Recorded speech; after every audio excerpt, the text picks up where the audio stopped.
City Council work session. We'll just start right at the top and work our way down. We do have, we'll be giving away winners of the City of Burlington 7th grade essay contest next week. Looking forward to that. And also, there will be Mayor's Awards. Chelsea. Thank you. I was just going to say, Chelsea. Thank you. You know, before we go any further, we've got Chelsea May. Come on down, Chelsea, and would you give us our discussion item for the evening? Eric's got my presentation he'll put up here in just a second. You better tell everybody who this is. And this is Chelsea. Chelsea, would you tell everybody who you are, please? Yes, I can do that. Chelsea Toll, Executive Director of Greater Burlington Convention and Visitors Bureau, here just to do my second time of the year update with you guys.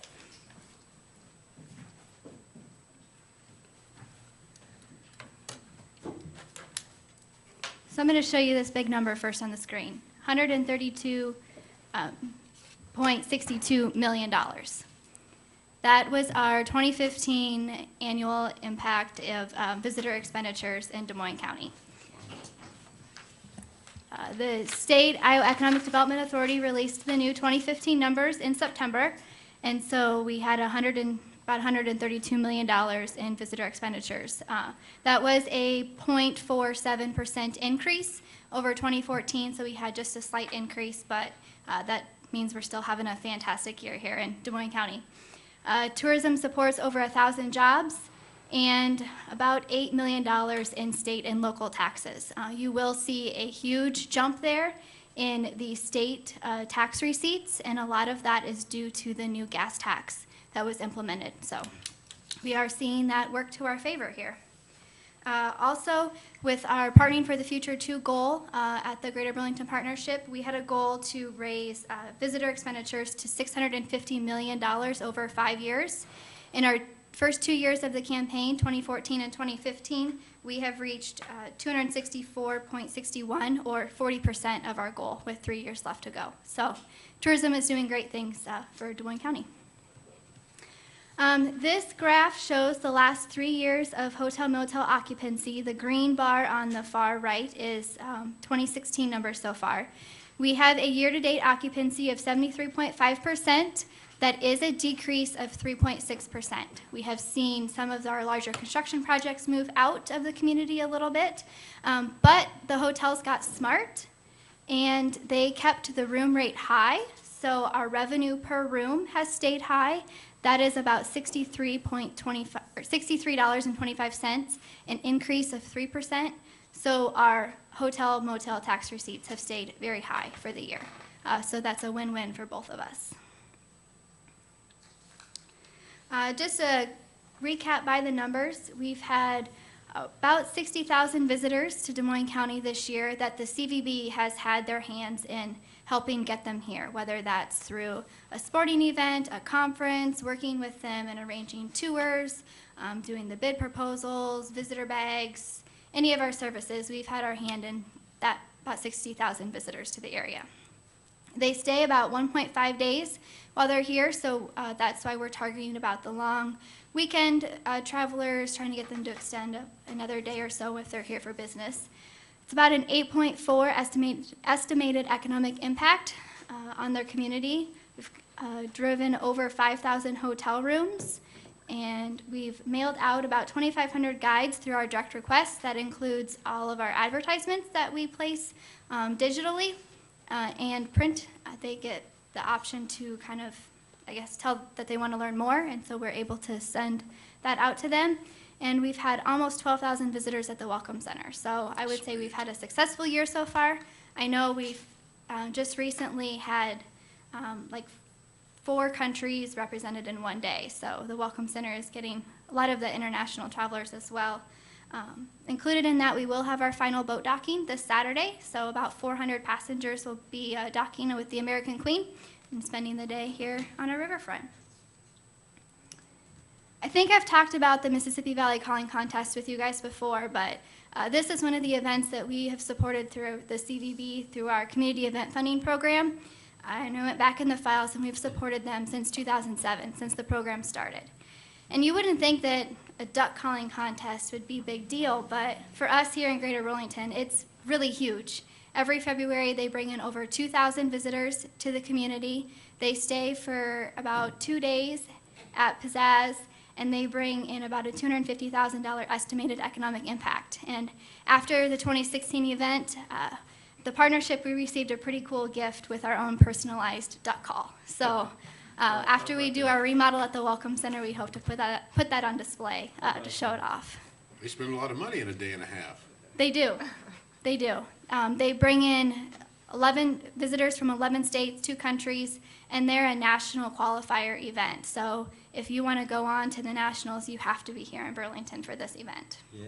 I like the sound of that. Yes. You have to be. All right, so that's a recap of what we've done. Now I've got some cool stuff to announce for you guys. Yeah. We've been working on our wayfinding study. The study portion is done. And we are now working with a local vendor who has found a lot of cost-saving measures for us. They're going back through the proposal and the plan to get our costs down. So hopefully we can start implementing and getting these signs produced and installed here very soon. And then Eric's gonna play this video. Hi, I'm Ivan, host of the Fireball Run. I've made a living traveling around the world and now join the Fireballers on their legendary journey across the United States of America. Unlike reality TV, this competition is real. 50 teams will start right here in Hartford, Connecticut and compete mile after mile in the world's largest trivia pursuit game where America is the game board. Driving 8 days and 2,000 miles along the eastern seaboard to finish on Florida's incredible Space Coast. To win this game, rally teams will use more brain power than horsepower to solve trivia-based clues which unlock extraordinary experiences. These experiences range from historic to challenging, emotional. Some are truly life-altering. At the end of this adventure rally, teams will have done more in 8 days than most people do in 8 years. All the while aiding in the nation's largest effort to recover America's missing children. And it's all for bragging rights, a greater cause, and a plastic road sign. And they'll do anything for that road sign.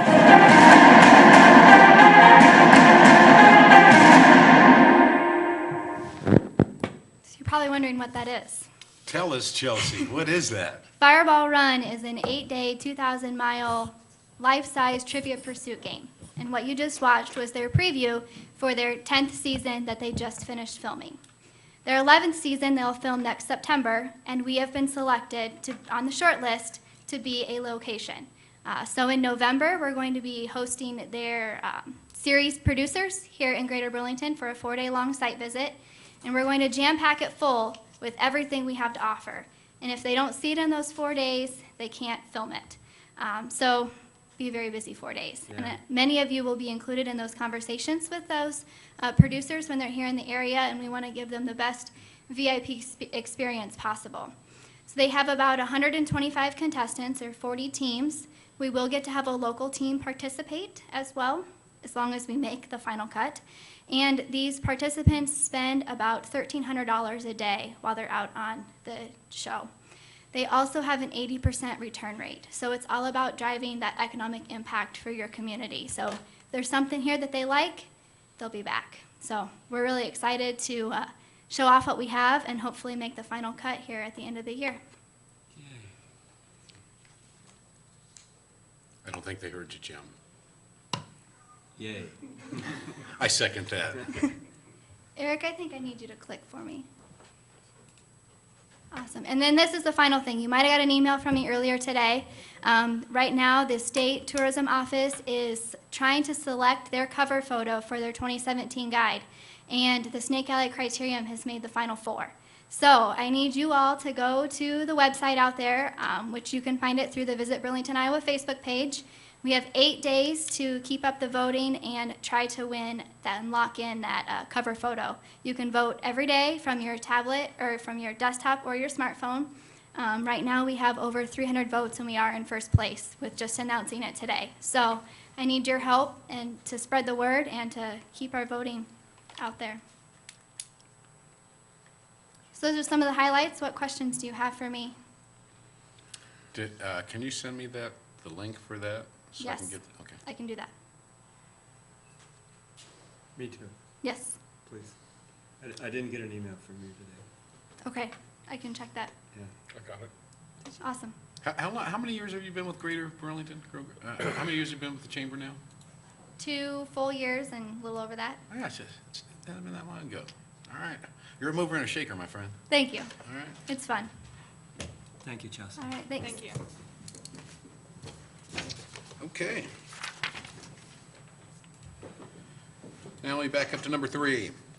A public hearing for consideration of a sale of property locally known as 207 South 5th Street, City of Burlington, Iowa, with conditions. Mr. Tislin.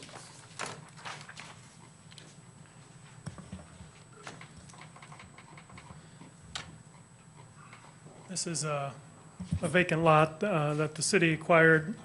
Well, there's a home on it when the city acquired it and demolished the building. It was a property that was too far gone for rehab, so we did demolish it and have received a bid from the adjoining property owner,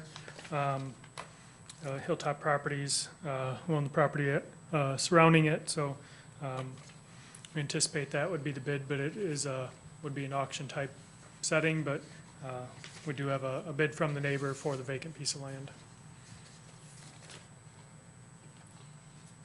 Is that a buildable lot? It would be based on any original platted lot in the city of Burlington by code's a buildable lot.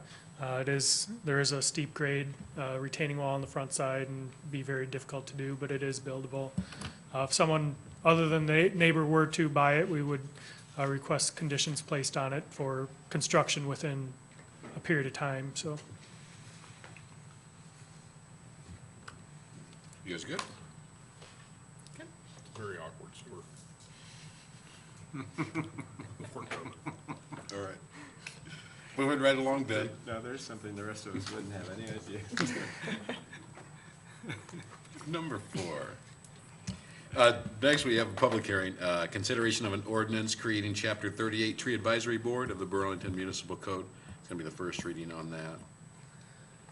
This was brought forward, it's from our current city forester and park superintendent.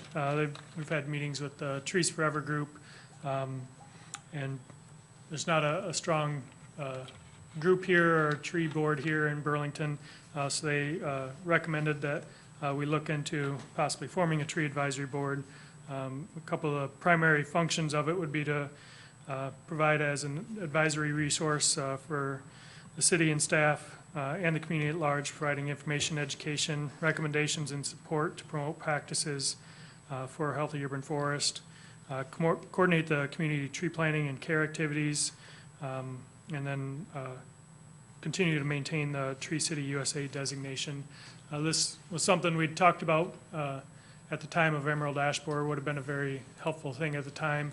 We know there are other tree issues out there that we can't always get out staff-wise and talk about as much as we'd like to, and this board might be able to get out to service groups or other functions and talk about some of the tree issues, care practices, management practices, and be a kind of just a support for city staff, and also in applying for grants and some of our tree planting programs being support and getting volunteers out for that as well. So this would be a volunteer board, just an advisory board to kind of provide staff support, as we've seen some cuts as well through our department. So I think it's needed. We got a lot of trees, and there are going to be problems coming down the road, so. one note on this, the composition, the language in the composition or members of the board is the same as the Renewable Energy Committee. It's the same language of that. We realize we also want tree professionals, such as someone on Trees Forever that doesn't necessarily live right in the city of Burlington, but would be a valuable resource to serve on this. So, Good deal. so that's why we put that language in there. Is this typical of all our board, all our boards? It says 3 consecutive meetings if you miss without excused absence, may be asked to resign. Is that Do you know how many we typical wording? have that on? I would say that we might, do we have it on a couple though? There are some on more, yeah. But I know that's not on all of them. But there's some, but that's on more than one.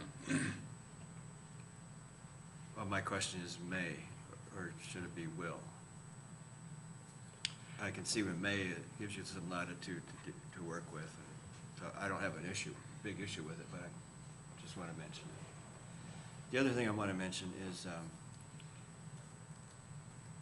it says, item number 2, shall submit on July 1st of each year a progress report to the city council summarizing its activities. I would like all of our boards to do that.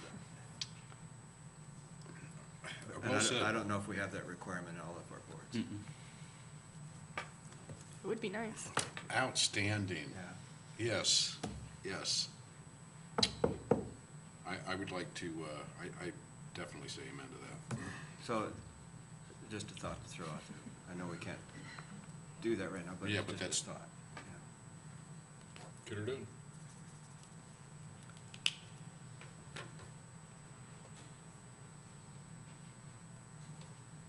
Thank you, guys.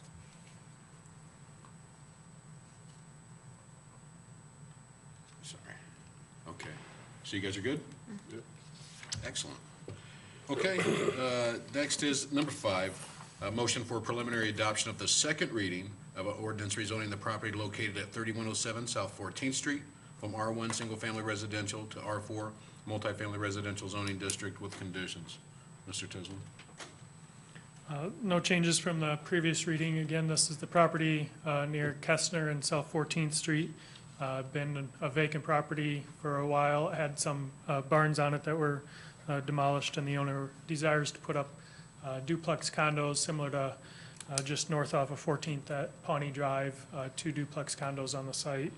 And the R4 zoning would provide for that or allow for it, and the conditions of the rezoning would restrict it to the maximum of 2 structures, 4 maximum units to fit with the surrounding land use densities of the neighborhood.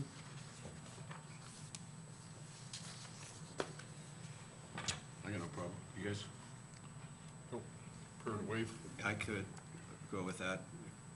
We haven't heard anybody. I haven't heard a word.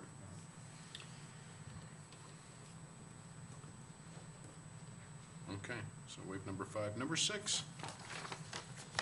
Everybody's good with wave number 5? Yep. Okay.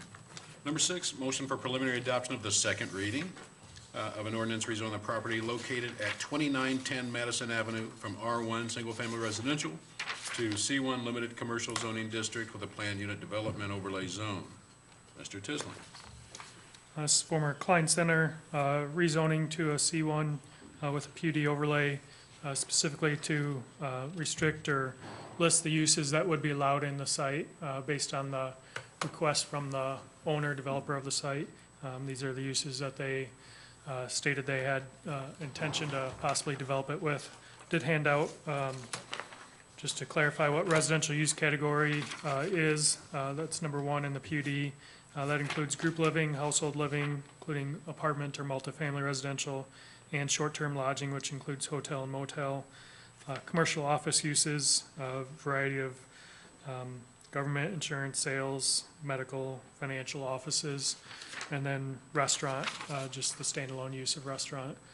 Those were the uses requested by the applicant for the rezoning. Council?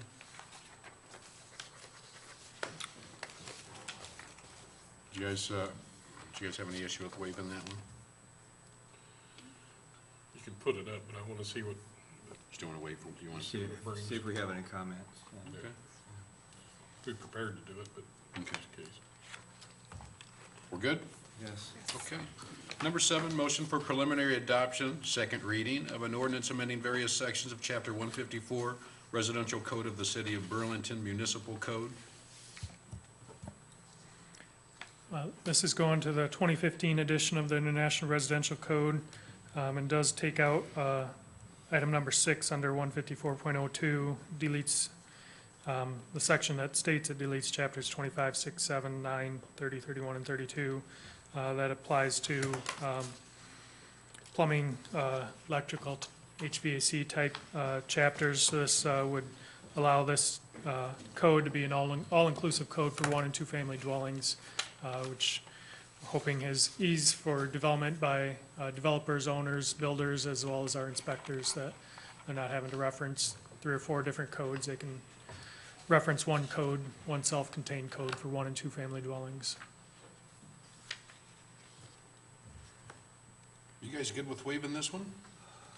Sure. Well, okay, Yep, okay.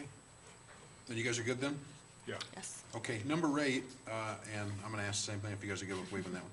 Motion for preliminary adoption, second reading of an ordinance amending section 150.07, affixing numbers of chapter 150 building numbering of the City of Burlington Municipal Code. Mr. Tisland. This brings our city code and the International Fire Code more in line as we're looking to do the building numbering throughout the community and kind of bringing that back. The primary change through this is going from a 3-inch to a 4-inch high building number with a minimum stroke width of 0.5 inches.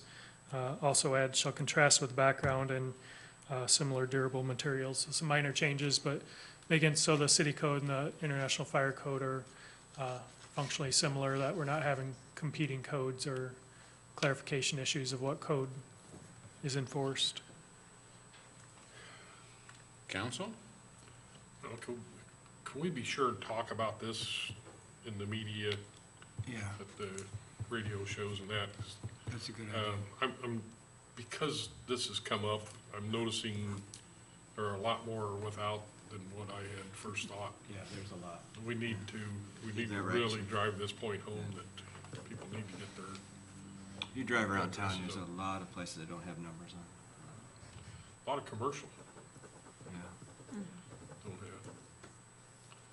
Okay. The people that have 3-inch numbers are grandfathered, did you say? Yeah. Yeah. Okay. You, Matt, had you talked to, was it, figured on Angular or 9th Street? True Value, they'd removed their 3-inch numbers once this was passed. So it's something we'll notify the home Oh, improvement the stores hardware too of what stores, our code is, just so that they're aware as Okay. well, so. All right, good. Anything else? You want to keep this instead of waiving it, so we can talk about it at Yeah, two meetings? so we Yeah, talk about it. sounds good to me too. Anything else? No. Number 9. Next is a resolution authorizing staff to seek redevelopment proposals for the Apollo School property at 1201 Valley Street. Zach? Yeah, we'd had Zach James, based off of the conversation from the previous council meeting, put together request for proposals. And what you had in the document, or in your packet, was the document that he's prepared for your consideration. Thanks, Jim. I think last time you guys had asked me to come to this meeting, and I think I maybe gave a look that I don't know if I can get this done in that amount of time, but we got it figured out. So in your packet is a draft request for proposals. There's a few things I've noticed in there that I think we would, just some minor changes. But what's in your packet was, again, draft request for proposal, and then I'm not sure if it was in the packet or not, but we also had a spreadsheet of preliminary contact lists that included developers and some architect, engineering companies also that we would send this to. So I don't know if you guys got that or not, or I didn't put it in the the. packet. I didn't really know that I wanted to have it in there, but And there's I don't know about, that you needed in there, but there's I was. about 30 firms across the Midwest primarily that you're, had as a tentative list for who to send it to. Yeah, and it's, well, we've updated that, actually, we've updated since then, so we've got about 75 to 80 developer firms and about 35 to 40 architecture firms, engineering firms, that this would go to. But the request for proposal that's in your packet, I can go through just a few things briefly. I don't think it'll take too long here. I don't want to spend a lot of time on this, but the front is just a cover page. The one thing I think I might change is the release date, October 21st, that's on the front cover there, because I realize we're going to be, my staff and I are going to be at the Iowa American Planning Association Conference, which is here in Burlington. So I think we might bump that to the 24th, the following Monday. But I think the proposal due date would still be the same, administered by the Planning Commission, and then Jesse's here too. Terrace Real Estate would be offering some assistance here as well. First page is really just information about Burlington and the community, and then some of the recent awards that the community has received, like the Big Muddy Cup, the thing about the purchasing power. We've got a brief thing in here about the housing needs assessment. Page 3 is specific information about the property and about the building itself, and we have a link then with several attachments that they could download. And actually, this is one other thing, we would add the full housing needs assessment at this location here. Page 4 goes through the required proposal contents. If somebody wanted to submit a formal proposal, there's 6 items here that we list out. The first 2 were just kind of a general interest letter, information about the company and who their contact people would be. Item number 3 lays out specific plans that they would want to see for the building, their proposed redevelopment plans, and we've kind of specified some specific things about whether it's a residential project or if it was some type of commercial, office, or other use, what would need to be in that description. We would require estimated budget and then sources of funds for how they would pay for their project, a time schedule for redevelopment, and then the last bullet, number 6, is about the company's previous experience in redeveloping projects, what they've done, where they were, what the budget was, where their funding came from, those types of things. And then any references as well that go along with that. The last page, number 5, this is probably the one that want the most feedback on, offer price. And we just had a meeting between Jim, Eric, and Jesse just to outline a few things here. And so through our discussion, we just came up with a number. I don't know if there was a specific why it was 100,000, but we just kind of went back and forth about a few things. But we said that offer price would be a minimum of $100,000, and then a tax increment financing rebate of 100% for a 15-year period as an incentive, and then also possibly up to $25,000 for asbestos abatement through Iowa DNR grant program. And then we just listed out some other tax credits that are potentially available at the state level. Item 6 is just about touring the site, and contact me or Jesse, and we can show people the site as they wanted to arrange tours. And then the last bullet is just about submitting proposals, and if people have questions, to contact myself or Jesse, and when the due date is, which we put January 20th, so about 3 months time frame. So I don't know if you guys have specific questions or thoughts or concerns about anything, but My only concern was I thought that we shut down the last developer at the 15-year 100%. He asked for that, and in order to get the match for what he was looking for on the low-income housing tax credits, they needed 7% project participation in that. Not having a final number or knowing what that was going to be, just looked like the assessed value was potentially going to be closer to 10 years that the TIF rebate would need to be. That being said, the 15 years is something that we threw out just because it had been discussed here. Part of that, though, too, you need to take a look at what is your intent for what you're trying to get accomplished here. This is going to be a difficult building to get developed, just based on the sheer size and scope of what needs to be done to get. There's a lot of space there, and if you want to have that be a shorter period of time, that certainly can, but it also may limit what you get for responses. I think ultimately what I was hoping to see is at least just some kind of a set price so that they know where they're at for that. And then on the incentive side, have a firm understanding of what that incentive would be. So, like I said, I think I would probably echo Jim's comments about the size of the project, and I think the magnitude of the project, it would make sense, but ultimately, I mean, that's just what we discussed that day, and so that's what I put in there, so.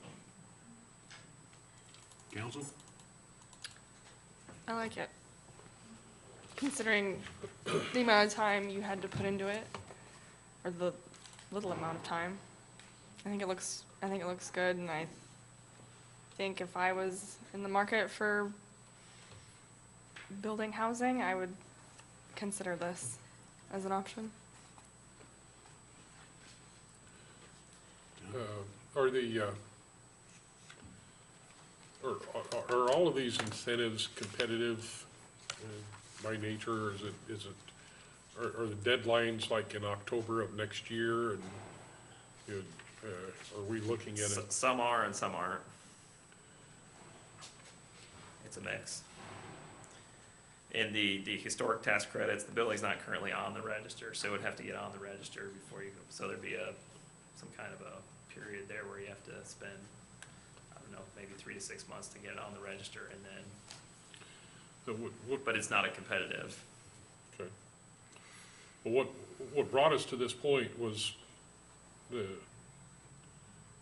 amount of time that we were going to have to wait for the developer to find out if he was going to get funding. And then if he didn't get funding, then here we've got the building back again, and it just seems to be that we can get ourselves in a vicious cycle.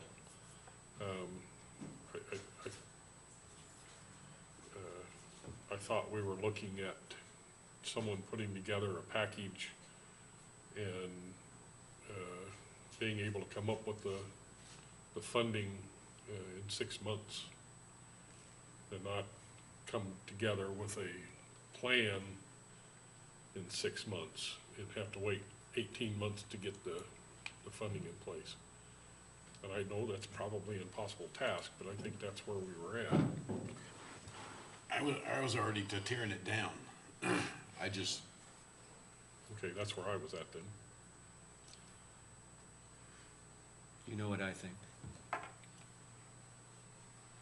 I think it'd be tough to do that, to have people where they're not gonna be able to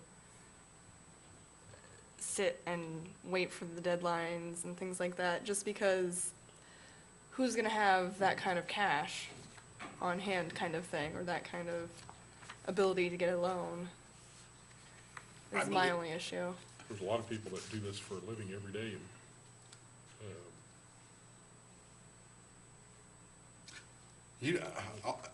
this building's been sitting for a long time. I think it's gonna get torn down. I just believe in you. I believe in Jesse Caston. I feel like that's worth the old college try, because I know you guys are about it. You know, would I feel the same if it wasn't you standing there at the podium? I don't know, man. I mean, Batman, I believe in you, but I'm ready to either let's get it done, or let's tear it down. That is where I'm at. So, council, I'm agreeing with Councilman Scott. I don't want to get into this vicious cycle that we're hoping and hoping and hoping and hoping and hoping. I mean, we're going to have a day that this is going to be, or we're done with it.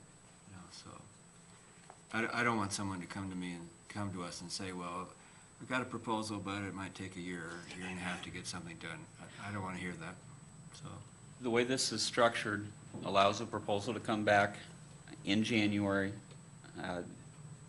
It lists what we have for incentives that we're willing to put into this. It also talks about potential other tax credit that may be available. That's not that we're offering.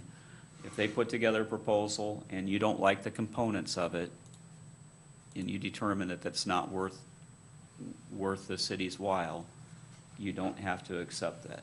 That's why I like this That's- sentence: the city reserves the right to reject any and all proposals. This process gives you that review to look at what's included in any responses, if you get any responses, or as Jesse said, in the 8 responses that we'll get, how we'll decide. I think he said higher than that, Jim, actually. Okay.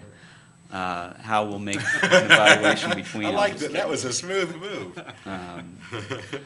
But you're not locked into anything on this. Okay.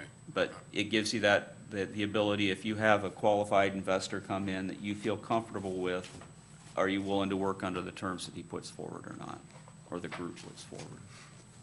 I guess basically it'll come down to situation. I mean, Well, really. We can't tear anything or build anything in January 20th, so, okay.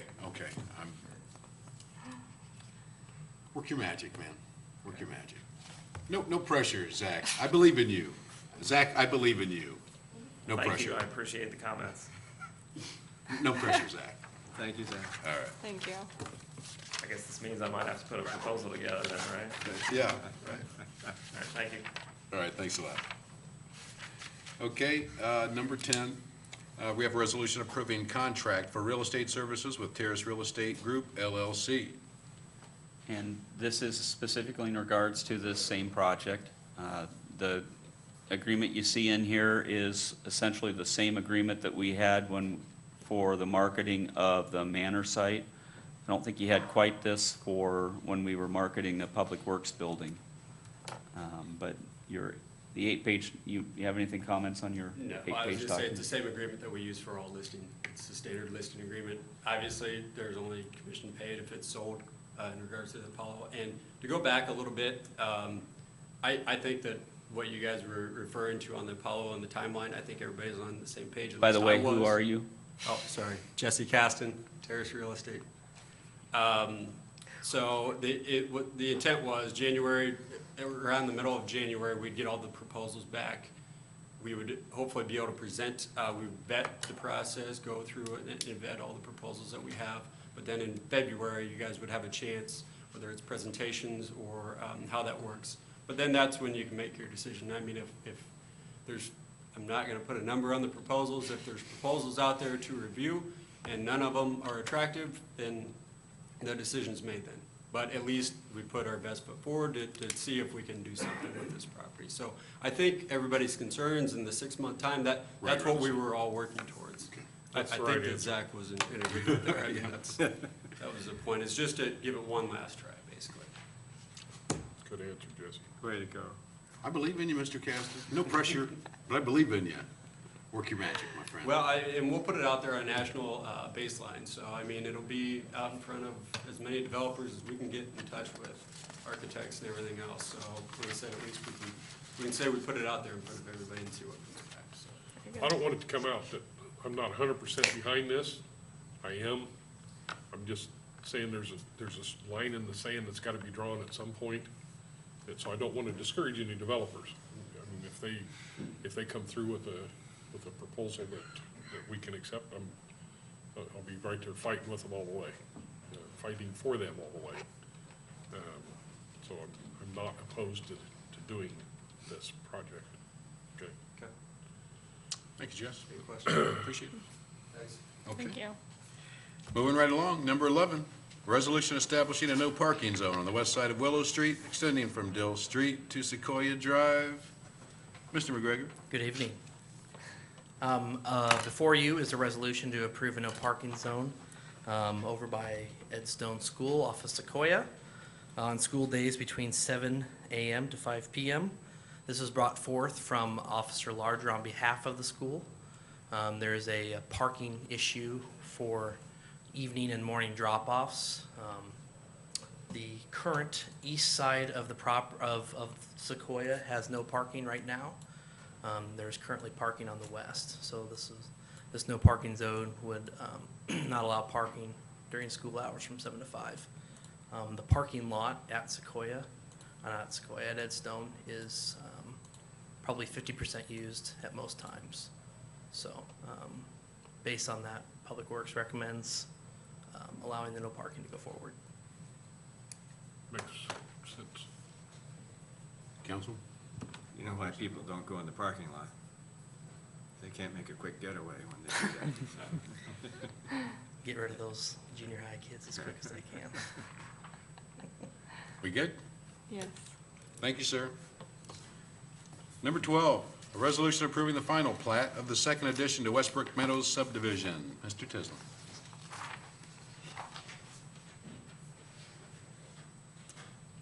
This is the second phase of development along Gear Avenue by Pearson Inc., constructing townhouses and duplexes at this site.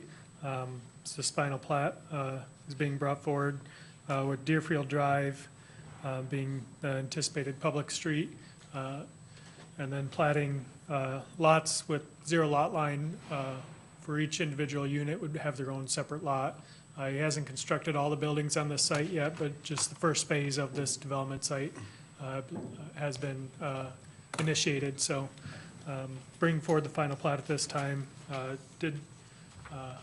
Do want to coordinate with Public Works on the acceptance of infrastructure as well. So we need to look at that as well through this process.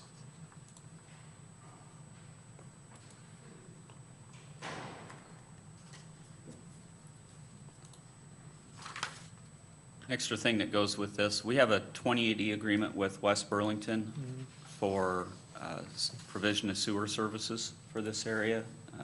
The sewer this area connects into West Burlington's sewer system. They have a lift station just north and east of this property location. Within our current ordinance on, or 2080 agreement on that, we bill and then they charge us. There aren't any meters on the ones that are currently in the piece, just the first subdivision that was done here. They go on our system with no meters, but what they do is we have an estimated usage, and they charge us 150% of the average usage for the typical unit that's comparable to this. I think it wants me to close my computer because I'm out of battery.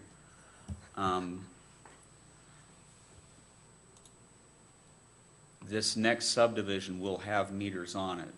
One of the things our water department is starting to do with new construction is requiring metered systems.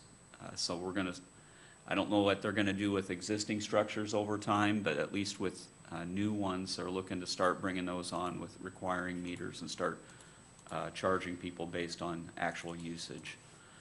Given that this is going to be a new system with that, we'll end up with a modification on our 2080 that'll come to the council over the next, I don't know which meeting, but over the next couple of meetings to allow West Burlington to directly bill for sewer service. It won't go through we won't charge for sewer and then have to pay them. They'll just be directly billed for sewer with them. All other services will be billed by us. But just know that's coming forward to an association with this. Are we good? All right. Number 13, a resolution providing for a salary adjustment for the city manager. He was due up, oh, come on. Okay.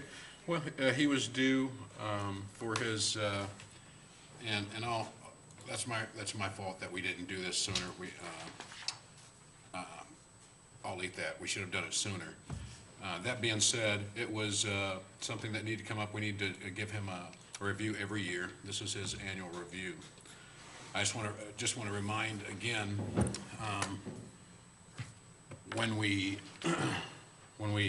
first got Jim, we started him off not at a scale probably of what he was deserving, just because we were in a financial situation, and he'd let us know about it when he came in. Over the years that he's been here, Jim, you haven't been Superman because I've never seen you fly out of a window. That being said, in the words of I think you said it, that you're not perfect, but you're perfect for us. And I would definitely touche or ditto or you know what I'm saying, that statement. So that being said, Tim Scott said, I just want to clear this out. Tim Scott said before the meeting we were talking, and he said, you know, I got some emails and I talked to some people. He said everybody said pretty much the same thing. They were consistent. They weren't saying that Jim didn't deserve his raise. Everybody just had some insight or some input on how much of a raise he should get. So I just want to say that before we go into it, that Jim, that really says a lot for what you've done for the city of Burlington, what you've done for us, what you mean to us. Not saying that nobody can't be replaced, and no, we got to have Jim and only Jim, and it means the world to us. Nobody's precious. That's not what anybody's saying. But if you earn something, then you should get it, and that's what it's coming down to. Is we're gonna try to give him something that he's earned. Miss Stephanie, would you come on down and talk to us then? I just prepared the resolution based on how you guys wanted it prepared, so, it's based on a salary of $150,000 as of, retroing back to July 1st, 2016, which that's a 9.02% raise from his current salary. And if you have any other questions or. I don't have any questions. Anybody have any questions for Steph? No. No questions. Tell me a number, 5%. If he got a 5% increase, his salary would go to $144,472. Okay. So if we went to 145, it would be 5 point something percent. Percentage, yeah. I'll just go ahead and get or do you guys want me to wait, or just go ahead and get mine off the chest, because I know where I'm at. Well, go ahead. I don't care who goes first. I'm at, to me, the minimum would have to be the 140, what was that, Mayor Pro Tem? 144,472, but I would round that up to 145. Okay. To me, that would be the minimum that I could agree with, or that I would want to agree with for our city manager. But I'm looking at this before me, and I'm satisfied with that. And I just want to say this to my answer again. With everything that we do, every decision that we make, we're supposed to use forward thinking. We're supposed to think about how somebody else looking at this position is going to look at it coming in. To me, I think we send the message, and I think it's important that we do, that we send a message for future city managers that look in, that they say, hey, Burlington, they may not start us off on the top, but if we do everything that we said that we promised them that we could do, if we go in and we fulfill our objectives, that they'll take care of us. And I think it's important that we send that message to Jim and for future talent that we try to acquire, because I know that we won't be able to keep Jim forever. Eventually, he's going to leave. And I don't think this raises, as far as I'm concerned, I just want to get this out, everybody get a chance. To me, I'm not trying to say, well, we want to give you this money to try to keep you. I'm saying, I feel like you've earned that money, and I feel like there's no pressure on the city to give it. I don't know what next year is going to bring, but for right now, I'm comfortable, more than comfortable with what is presented right in front of me, with 150 retroactive back to July 1st. That would be a 9% raise. That's where I'm at. But I can't go any lower than the 145. I'm suggesting 145 for a couple of reasons. One, I think our city manager is outstanding. And I believe he's earned what he gets paid. He works hard and he's diligent, and I don't know if we can quantify how many hours he puts in. But the reason I want to go 145, or I'm interested in 145, is because the rest of our employees were at 2.25 as a wage increase beginning July 1. And this would be a little more than doubled what they are. Those employees work hard too. And so I'd like to be able to give everybody a 5% raise, but we didn't and we can't. So that's why I'm going to recommend the 145. Just to your statement, I would like to say that absolutely we've got hardworking employees, but you can't say that if one of these hardworking employees takes the day off that afternoon, that it's not going to affect our budget. You know what I'm saying? I mean, his job definitely, everything that he does, it affects our bottom line. And I just think that for that reason, we just need to take that into consideration. Mr. Scott? Sorry, that's your dad, Tim Scott. Okay, thanks. Last week floated the idea of giving the city manager a raise to $160,000 because I think he's worth it. And I think that that's not really an unreasonable amount to pay the city manager of this caliber. And I'm not looking at paying a city manager, I'm looking at paying a person that's in the city manager position.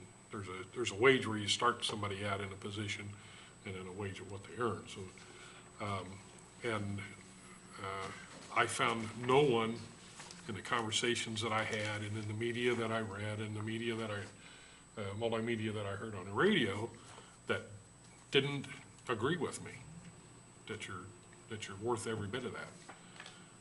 What they did say was, we can't afford that. And what I agree with is that we can't afford that.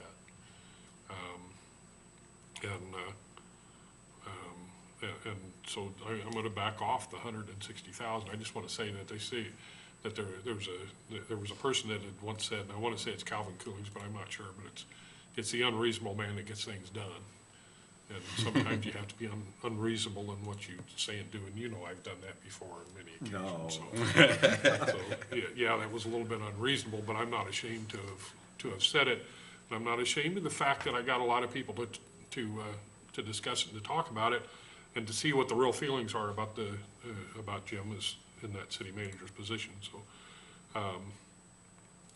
I agree with Jim's recommendation, and I'm not saying I wouldn't agree to what the mayor said, but I'd also remind Jim and everybody else that this last year we've done an adjustment to the pay schedule through the employee manual. Right. And there were people that have taken on more responsibilities over the years that did get adjustments Sure. of more than 2.5%. Sure. And that there have been circumstances that have come up where the city manager has had to take on some more responsibility himself. And it may have been self-inflicted, but it was done because we had to balance the budget. So there is more responsibility that I had to take on. So where does that money come from? It comes from the cuts that we had to make last year and this year to the budget, and the success that he's had in managing that budget. So I guess I'll say again, I feel extremely comfortable going at the 145, and I don't have a problem really going at 150. So I want to see what Antoinette has to say, and I guess I'm going to have to see what Bob has to say at the council meeting next week. Is he going to be gone next week? He'll be here. Yeah, again, for Councilmember Fleming, had a continuing education class both last week and this week that's impacted him, but he will be back next week. He supports me. He He will supports be me. here He next will be week. back next week. So He supports me. I think the 140, are you done? I'm sorry. I was just going to add one thing. Okay. I don't have a problem leaving the 150 on there, and then we can discuss it. It's, I was going to say it's easier to take away than it is to give. So when you're sitting in this seat and you're talking money, that's the truth. Sorry. But no, yeah. So 145, I've gotten a lot of feedback from what, your statements, and a lot of it, obviously outrage, things like that, just because a lot of people don't get that kind of a raise ever, no matter what they do, no matter how hard they work. And I think the 145 would be my max, just because, not saying that, he's not worth every bit of what you suggested, because he is, because he's done a great job. But, we've had to make cuts, so, a huge raise on anybody's salary kind of almost can send the wrong message, I guess, to the taxpayers. That's where I stand. I would be more than willing to okay 145, but Well said. Yeah, we've got a week to get emails and send them in to me. I'm sure I'll get some after the Hawkeye comes out tomorrow. Bang, bang. But I'm right at 150. Again, my thing is I'd like to leave it there. I'm gonna fight for Jim to get 150. Why am I fighting for somebody else to get money? I can't believe me nowadays. But I just feel like he has earned this money, and I look at how far we've come, and how hard we've had to fight, and some people will say, well, that doesn't make sense, you're giving him more money. Do you guys remember where we were? Do you remember what our budget was like? Do you remember that we had to take out a loan to pay salary? You know, when this man first came in? And I'm not saying that he did it all by himself, but I'm saying it was through his leadership where we're at today. I wanna take care of that, my friend. I wanna reward you for hard work. I thought that was the American way. Well, we're almost in, Calm down. we're almost in election. Whoa. Sorry. It's an election season. I think we're all on the same page. I'm slobbering. Okay, we've got a week to talk about this, and I'll try to make sure I've got a dry Well, mouth next week. She just said a mouthful. We're all on the same page, and I think the public's on Amen. the same page too. There's Right, yeah, it's a just the few numbers. dollars difference there. Yeah, It's not, it's the numbers that nobody can we'll agree get on. that worked out. Right on. Okay. Do you have anything you would like to say, since we were talking about you the whole time without letting you say anything? Yeah, I'm not Superman. That's right. But no one saw Clark Kent go out of a window either. Oh, You know That what? was You're still good. not there, but you know, you're slowly and incrementally. All right. All right, don't laugh anymore. You guys are giving ideas when you'll start to think he's funny. On the consent agenda, we have, number one, a resolution approving nuisance abatements for various properties. Any issues, any problems? There's a lot of them. Yeah. I have a question. Yeah. And I talked a little bit with Eric before about the properties on the island that the city leases. I'd like to know what we can do with that to get those cleaned up. Can we put that on as a discussion item Yes, for the please. next work session? Thank you. Probably, what we had talked about internally, staff-wise, was looking at when lease renewals come up, building some level of requirements in. We didn't really talk about what that language might look like, but I thought there was already some sort of language in the lease that stated about Maintaining your property. dilapidated, Yeah. unsightly, and, but certainly if there is, we haven't enforced it. yeah. So I don't know. That's what it is. Okay, we good? Yes. I guess one other question, Eric, is when people call in with complaints about nuisances and. Thank you. Does it go just in the queue for the guys to look at, or is that the normal Yeah, procedure? yeah. And sometimes it takes more than a week or so to Yeah, get it to it, right? depends on the schedule. For example, a couple weeks ago, they had Stone Gardens Apartments, they had 4 days blocked off of constant rental inspections for that. So if something came in, it probably wasn't happening right away unless it was an emergency, so. But it goes in the queue, and sometimes it's a day, sometimes it might be a few days, but Yeah. something we try and work on as best we can. Can you go ahead and set that up so we can have the nuisance guys come in and fill us in on what exactly? I think, especially after last week, Mr. Harder coming in with his questions, I think it would be nice to have a couple of the guys come in and tell us what what they do, kind of what the ins and outs of their job a little bit, because I think people forget too sometimes that we are understaffed and they do have quite a bit to do. I think it would be nice to hear from the nuisance guys. Remember that at Maybe there's budget something that we time. can learn, huh? Remember that at budget time. At budget, yeah. Well, I know they need some programming. Or we need to change the programs. Yeah. Okay. We good? Number two is resolution awarding contract for engineering services for Phase 1 south of the Flint River Trail. Map here. This specifically is for the orange section of trail that states Plan 2016.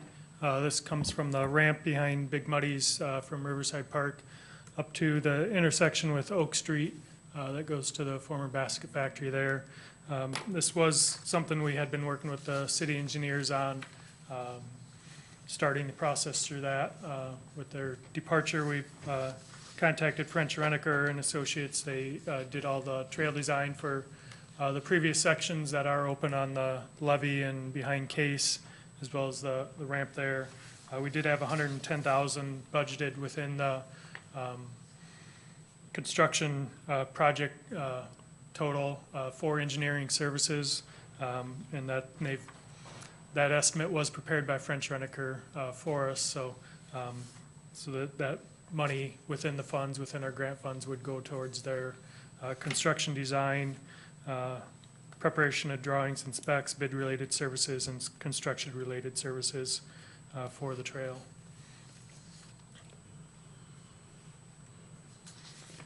Do you know So what the that trail- overall project is? What's that? Do you know what that phase of the project, what your budget is on that? I had that here. I don't have it here. I was thinking it's around $850 to $1 million.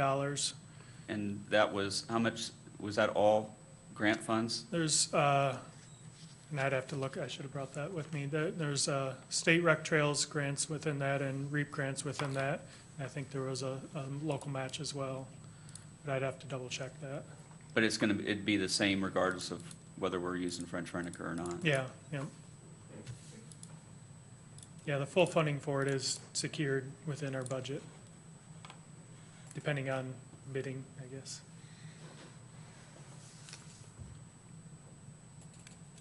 Yeah, and I guess that is a point, this is, our local match on this is through hotel motel tax.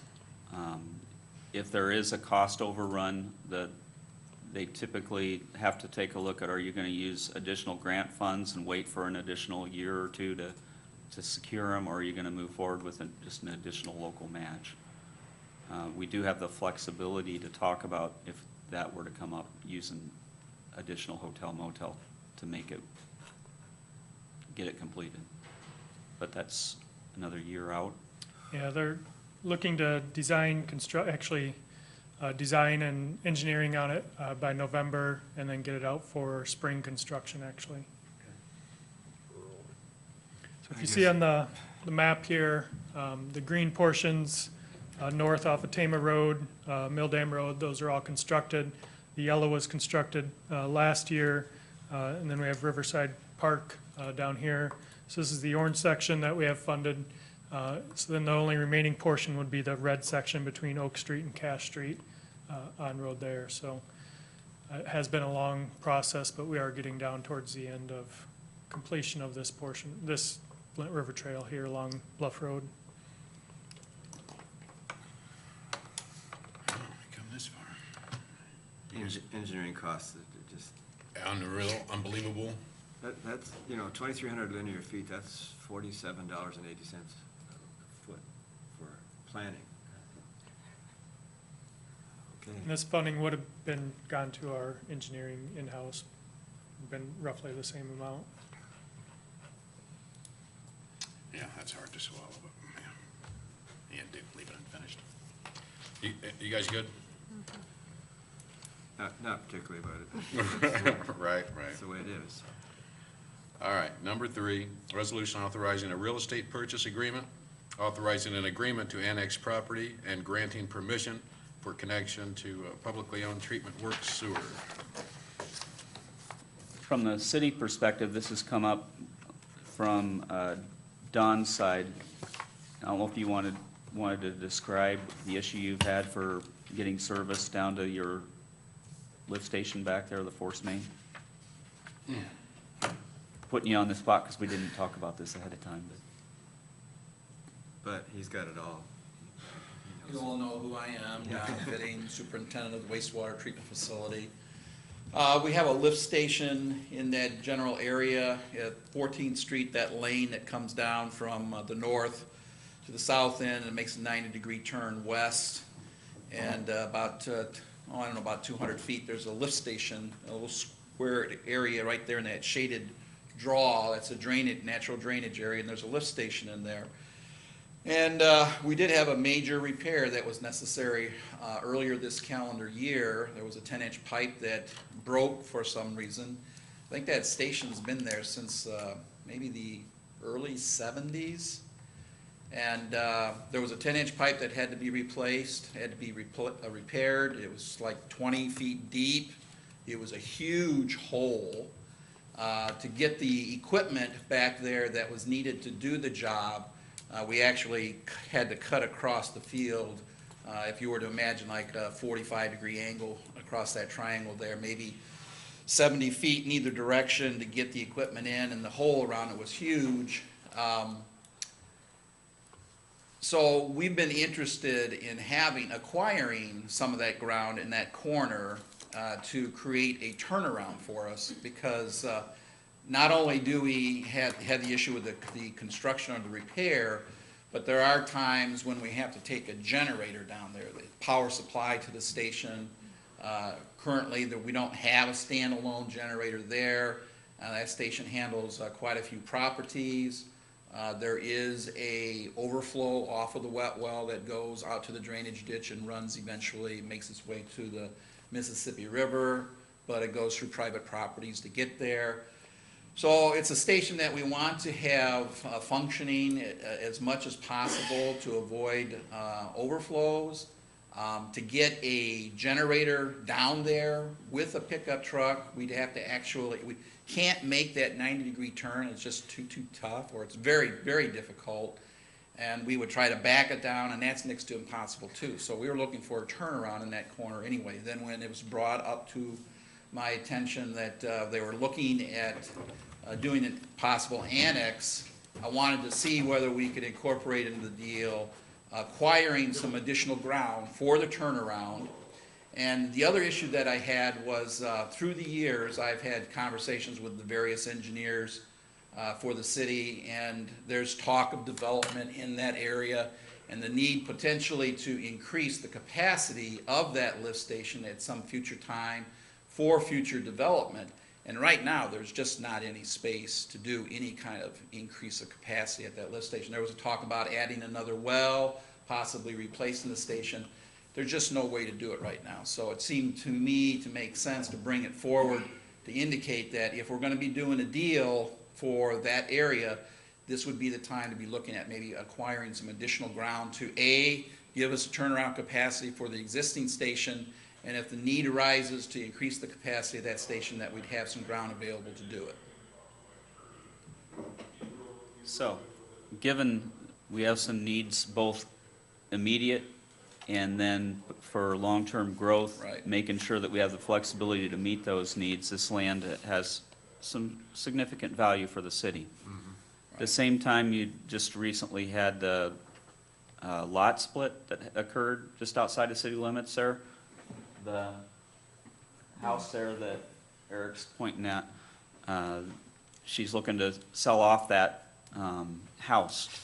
Well, to do that, in a rural area, you either have to bring your septic up to code or be attached to a sewer system.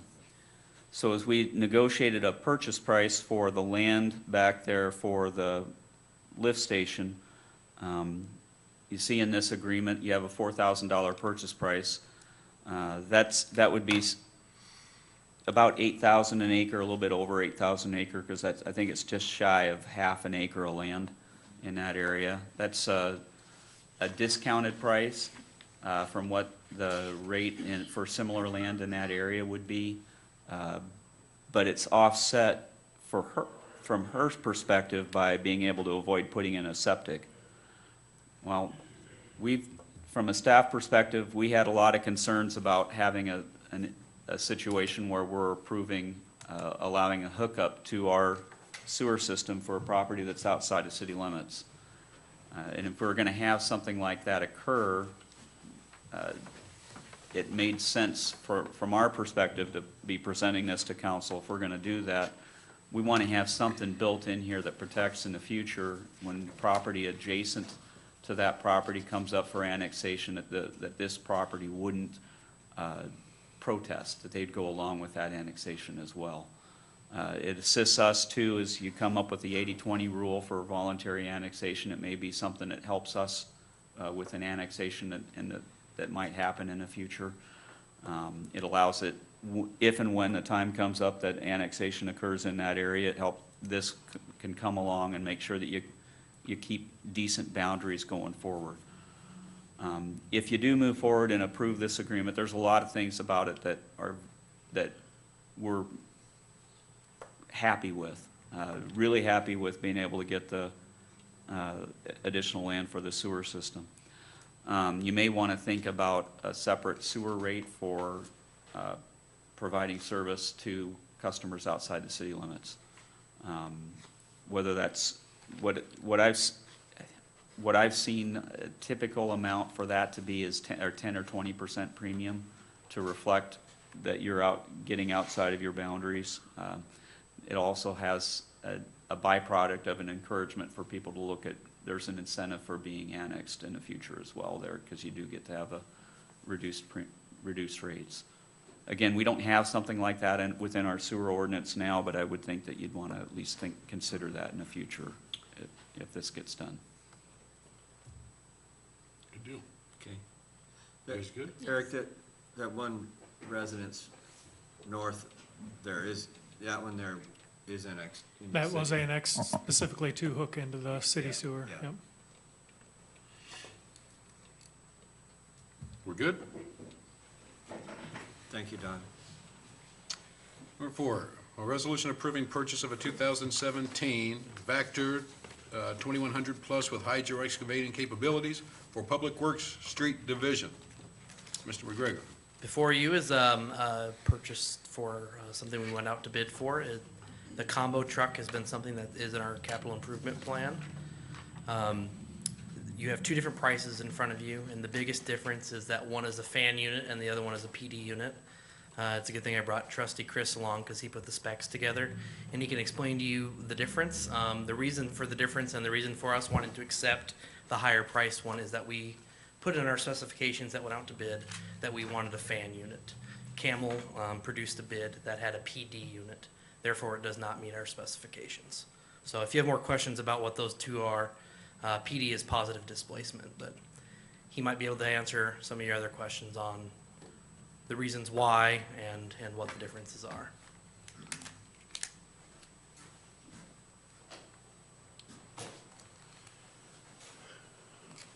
Chris Clements, Operations Manager for Public Works. I guess I'll just start. If you have questions, it'd probably be easier to do that. We'll answer those. Can you say that again? We'll start, if you guys have questions on why we want the higher priced one, I guess, go ahead. We'll start with that, and then I can. Yeah, I got a question. So, it says that the Elliott Company bid a Camel 1200. This bid was out of specs. What specs did that not meet? Well, it did not meet several specs. The positive displacement unit was the main one. The difference between a fan unit and a positive displacement unit is a positive displacement unit does just that. It's positive displacement that pulls the material through. And to do that, it's got to have high compression, high tight, so it has very high tolerances on the pumps and everything like that. So a fan unit simply just moves air, and the air creates the vacuum, and that's what pulls everything through. With that being said, the positive displacement pumps, if they're very susceptible to dirt, sand, anything that gets in them, and it chews them up because they have such low tolerances. With that being said, to replace one of those pumps is just the pump itself. I priced that's without labor to put it back on that truck or something. It's $22,686. A fan unit, which is what we're asking for, typically. When you get dirt or something up in it, like a PD unit, you wash it and go on. I mean, it's made to be in the dirt. When we started doing this, one guy I talked to said you got to determine whether you want a PD unit or a fan unit basically by your use. He said like 80-15, you got to decide whether you're using it in light sewer, whether you're using it to pull heavy solids, or whether you're just using it to hydro excavate. Typically, we're in just light sewer is what we use it for. We probably will use it much more for hydro excavating because we don't have those capabilities now. This does add to that. But the positive displacement unit is for heavy pulling all the time. It's just a much more efficient pump. But with that being said, it's much more expensive to run, operate, and maintain. And I think in the long run, the fan unit would be cheaper for the city, to have to maintain the positive displacement pump over the years.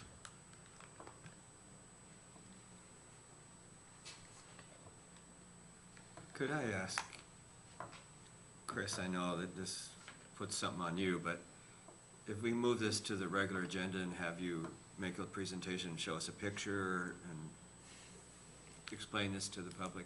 We could do that, if you, my salesman's offered, if we would want, he probably could come and do a presentation on the unit. That's just me personally, I don't know if the rest of you want to do It'd that. probably be a good idea considering we're gonna be choosing the more expensive of the two. I mean, just being, reading it, that's fine, but I think if somebody was here and explained it Plus for the public, basically. I mean, I get it, but I'm basically opposed to things on a consent agenda for that much money. Okay, maybe I misunderstood you, because I thought you just told me that the less expensive one will work fine for us. Well, the maintenance costs will be much higher. The maintenance of the air will be The much maintenance of the pump, no, the maintenance of the The- PD pump will be much higher than the fan unit over time. but the PD pump is more susceptible to damage. Correct. That's why, Which machinery is the $22,000 pump? that's the PD, the positive displacement pump is roughly about $22,000, just the pump itself. And that's what Okay, we'd like. okay, to- yeah, let's definitely run this again. I had coffee one morning with the guy that was demonstrating those. I saw him at Starbucks, and we sat down, and he took me out and gave me a tour of the, Do you remember which brand it was? it was a Vector. And that's, okay, and that's the one that, he's offered to come too and do us, if we want him to. If you'd rather, he'd probably be able to tell you more about it than I can. Yeah, So, he told me a lot about it. I started to salivate. that's what he does, yeah, so. One of So those. yeah, I can talk to him in range. If that made you salivate, all right, brother, you're a better one than me, but all right then. For 300 and some thousand. Okay.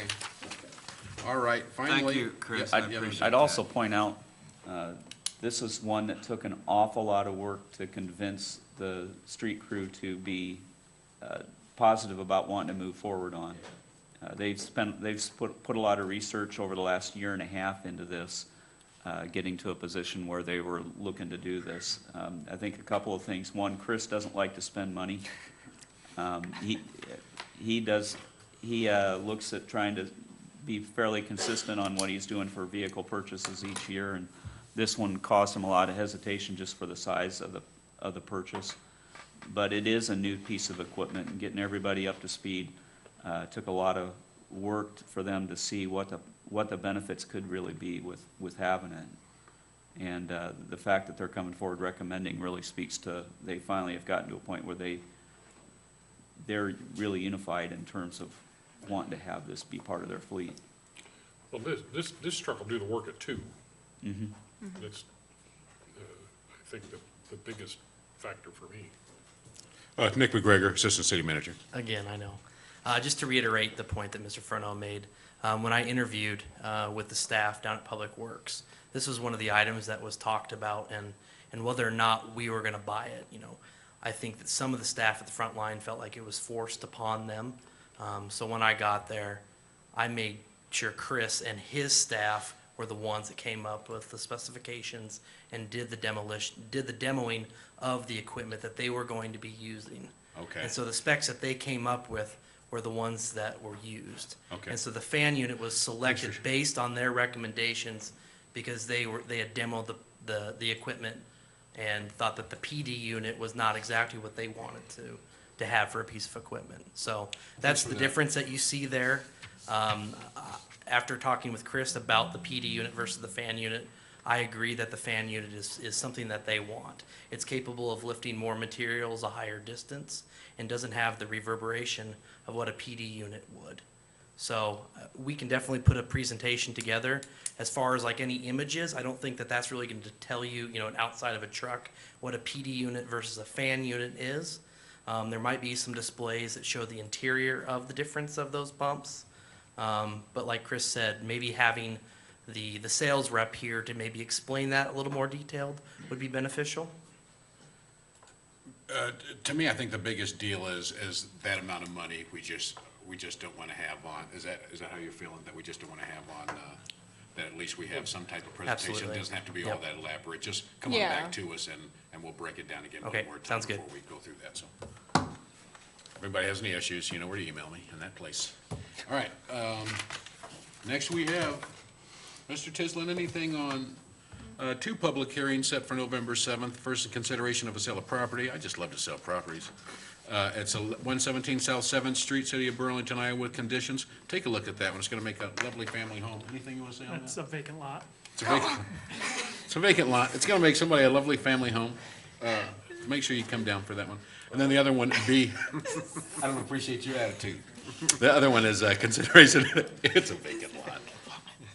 The other was a consideration of a permanent encroachment agreement with Greenway of Burlington Associates for encroachment into Valley Street right-of-way at 2312 Valley Street, Burlington, Iowa. Anything you need to say on that? We'll have more discussion at the next work session. Okay, closing out, anything from the DEPTs? Actually, let's have a discussion on, no, parking up by, but you. Parking parking up by Millard's. The parking over on Valley Street in front of the former parking lot that we had, and then Prowl Insurance and Millard and Company. In the resolution that was passed, we are allowed to create parking there. The thing that you saw presented to you from Matt Coughlin showed that the parking was a lot closer. When we actually got on site and had a discussion, there's a 35-foot setback from the intersection to where the nearest parking can be. And so that parking got shifted further east, putting it in front of Prowl Insurance.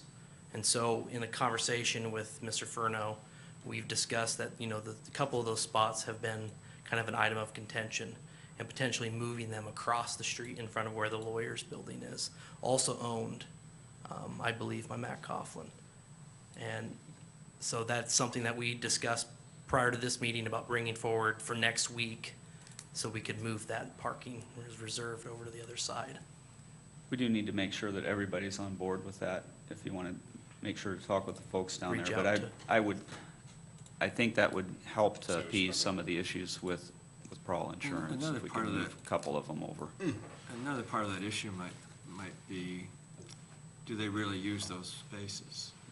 I drove by there today and I think there was only one or two vehicles. I don't think they use all of them, but the problem is that we're required by contract to provide 18 spots. All right.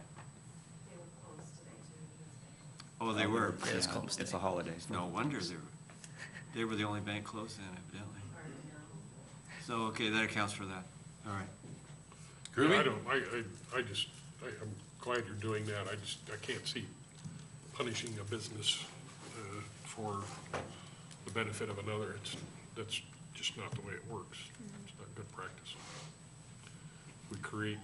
Creating spots is good, but Yeah, taking well, and in spots talking away to from the landlord of the building, we thought that we had kind of met our conversation of who was approving and okay with the parking situation down there. So clearly a tenant-landlord conversation didn't happen, or one was not happy with the results, so we can move on from there, but. Yeah.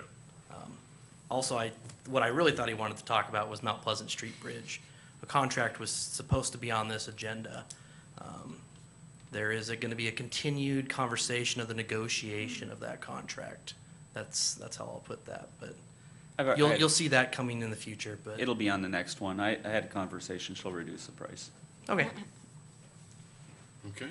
Good. Oh, reduce the price. There's- No, well, we've had some negotiations, so. Make it happen, make it happen. Mr. Tislin? Didn't get it on. I'm gonna, or would like to add a planning month proclamation. October's planning month, and the city of Burlington is hosting the annual Iowa chapter of the American Planning Association conference here in Burlington next Wednesday, Thursday, and Friday. So just kind of bypassed my mind until we had a conference call. So did want to add that, and then note that we are hosting the planning conference. I think they had 160 roughly signed up through today.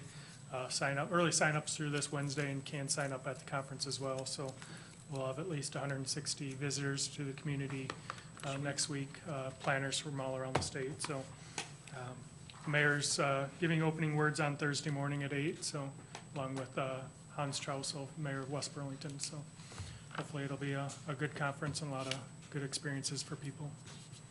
All right. Glad to have them in Burlington. Antoinette? I just want to talk again about City Day in the Park. That's Saturday. Starts at 1 to 4? Yep. Yeah, 1 to 4.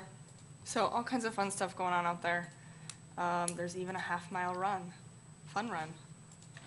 So. Didn't sound fun, but okay. Sounds like an oxymoron. You know what I'm Fun talking run. about? That's all I have. All right. Tim Scott? October 22nd is the NAACP dinner. I'm going to fill in for the mayor and do the welcome from the city. Thank you. Thank you. Looking forward to it. And then I got to ask, there's 3 displays on the riverfront that they look like about the size of a drafting table, and each one of them had information on them, one about the river, another one about the visitor docks, and another one about the full length, one about the riverfront, and the other one about the length of the river. And one day, 2 of those were gone, and then a couple days later, the third one was gone. The tables are still there, but the displays are gone. I wonder if someone picked them up or if someone stole them. Were they removed before the Anybody flooding? Oh. This was actually before the flood started, is when the first 2 were gone. And then as the water came up, the third one disappeared. I'll check with our Parks Department. They may have removed them just preventative so that no flooding The damage. first 2 were gone before we even knew there was Oh, going to was be there? flooding. I haven't heard anything on that. Maybe they took them in for repair, and then when I saw the third one gone, there was nothing to be repaired on them, but those were nice signs. Now they're just blank. You good? I'm good. Okay. The only thing I was going to say something, I'll wait till next week. One thing I do want to bring up or remind again is City Week this weekend at the park from 1 to 4. It's going to be 3 bouncy houses. Council members will be there. You can throw pies at Antoinette's feet, crazy stuff like that. Don't quote me on that, but anyways, it's going to be a good time. So we just encourage everybody to come out. We had a fantastic time. Why is Finney looking at me? Did Finney just give me that look? But it's going to be a great time. So come on out if you don't have anything going. It was a fantastic time last year. The only other thing I will say this, I just want to give a shout out to our men and women in blue. I just want to say again, when it heats up, they stay dry, and we're just so thankful for the hard work that you guys do. Make sure you tell them all from us, and yeah, come on down now, come on down. And I want to say amen, amen, amen. Amen. Amen. First and foremost, thank you, but one thing I was gonna come up tonight and talk a little bit anyway. You know, obviously I can't share any details of the investigation, but one thing that is imperative that I share is if you see something, say something. I mean, if you think for 1 second we don't know who's responsible for this, you're crazy. But we have to convict people. We have to develop probable cause and make an arrest, and then there has to be a conviction. We are 100% bought into that. If we develop probable cause for arrest, but we don't think we can get a conviction, we're not going to do that. That's not right to the system. It's not right to the community. It's not right to anybody. And I am 100% confident there's some people fully aware of what's going on. And I'm begging you, if you see something, say something, because we got your back. We'll support you 100%. So with that said, and I absolutely will pass that along, I got a bunch of tired folks down there that are putting it out. So, and we're doing everything in our power to bring this to resolution. We don't like this any more than anybody. As a matter of fact, I take it very personal, so. Thank you. I guess I might as well just go ahead since you opened that door. I just want to say this then. Somebody said, well, you know, things are getting out of hand. What's going on in Burlington? Let me tell you something. We don't, from a council, from a police perspective, as a city, we don't want those things going on in our city. And what we want to see is, as those situations are eradicated, I want people to be mindful, though, that because you see something on Facebook, and again, everybody's got access to information, and you hear things, the next thing you know, a firecracker turns into 5 people getting shot. I want to remind everybody, remain calm. All is not lost. The bottom has not fallen out. Yeah, there are some bad people, even in this community, yeah. Yeah, there are. But there's so many more good people in this community. Let's never forget that. And just like the chief said, any crimes that get solved, there's not Columbos walking around. Most of the time, it's people in the community that are helping. Their eyes are open, their ears are open, and they're communicating. They're helping the police department get rid of this negative effect, or this negative influence in our community. And if you care about Burlington, I've heard people say, well, Burlington's a crappy community. Well, we're Burlington. We live here. So the only thing I can tell you that for people that have that attitude is, don't be crappy. But the other thing I can say is, keep your eyes and your ears open. Make the phone call. If something's not right, make the phone call. Let's get rid of these people. Let's get rid of these people. The people that want to peddle drugs in our community, let's get rid of them. Let's get rid of them. Let's get them off our streets. The people that want to hurt other people, that want to mind their own business, let's get them off our streets, and we can, if everybody comes together and does it. Or you can complain and put little posts on Facebook and say it's the mayor's fault. You can do that. It's not going to change anything. Or you can get aggressive about it, make a phone call, keep your eyes open, and get involved as a neighborhood, and let's get these people out of our community. Mayor Pro Tem. Anything I have to say would be anticlimactic. Mr. McGregor, what's the plan for HESCO barriers? Are they coming down sometime soon?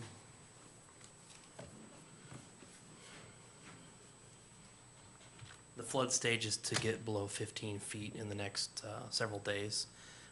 FEMA representatives will be in next week, so we're going to hesitate to let them fully see what we do when we put up HESCO barriers. All right.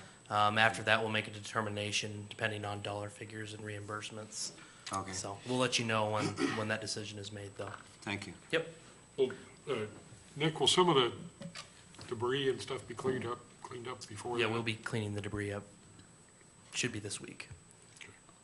Nick, since you're up here, you want to talk about soil borings on a couple of the spots where we've had some washouts? Yes, so 4th and North, 6th and Sycamore, and 7th and Oak.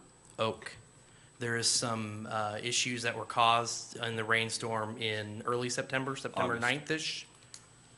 no. When we had the 5-inch rain. The mudslides that were caused on to Bluff Road. The after effects up above. We're gonna be doing some soil borings. 2 of the locations are in city right-of-way. The other one, I've gotten permission from the private property owner. Have not talked to Brian Bross, who's the geotechnical, to take a look at that one, but then potentially be doing some retaining walls of some sort, depending on what the soil type and what the rock base is. But also we have another problem over off of Patterson Street. The road has been closed and will be until that something can be done. Pretty bad. It's pretty bad. It washed the road through. Now, the road itself is still intact, but letting any sort of vehicle cross would be unsafe. It's a pretty severe drop-off from Patterson down to the property owner who has a barn or a shed below. So we will be talking and trying to get something brought forward to get something resolved fairly soon. But until the present, that road will be closed. It's a circle, so there's another access point, but it's inconvenient, so. Who wants to do KVUR? I'm down. I'd love to torture Sussman for a while. Who's coming with me? What day is that? Wednesday? Wednesday? Appreciate it. I can't, Sure you can. City manager, we'll find somebody that Okay. can. unfortunately. Okay. I'll take my turn once the weather turns. Yeah. But I'm gonna milk this for as long as. Milk it for as long as you can, Jim, I don't blame you. I guess one thing, I'll be gone the next couple of days. Hopefully this will be the last time that we're going up to Iowa City for. Oh, yeah. So, just a couple of things I thought of as the mayor was speaking. Did you send some guys out, Chief, to do some fingerprint testing at Harmony on Saturday? Yeah, I'd have to check, I'm not sure, I'd have to check with Dave. I think you might have had someone. They were setting up with Project Safe Home. Yeah. They've been trying to get safe families. Is that I think so, yeah. the right title? This is one that our department has spoken on in the past.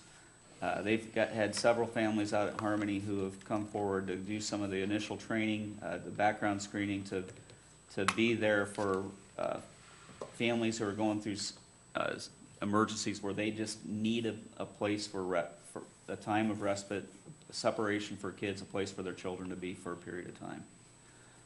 Our department has stepped forward and been a part of this process, and just really want to talk about the positive efforts, not just that our department has shown, but just a good chunk of the community has put forward to how do we be part of the answer to an issue and not just complain about a problem. Another step on that I'd point out, the Getting Ahead program with Bridges Out of Poverty, they had 15 graduates a couple of months ago. Those are some people who are pretty excited about the time and effort that they've been able to go through, being able to go through a graduation ceremony, get a diploma, and they're getting matched up in the Staying Ahead part. And I think tonight they're trying to get the committee that does the selection process there is trying to get matches done between volunteers who've agreed to come forward to walk alongside those graduates so that they can follow up on the success that they had in the earlier program. We have a tremendous amount of support within this community of folks who just do come forward and answer the call. And I don't know how you can't be proud of a community that does that. Amen. And that's really kind of what I wanted to end on. So. What a way to end her, my friend. Way to go. All right, we good to go? Yeah, a shock, look of shock back there. That's right, shut her down. Good night, everybody. Thank you, my friend. Thank you, my friend.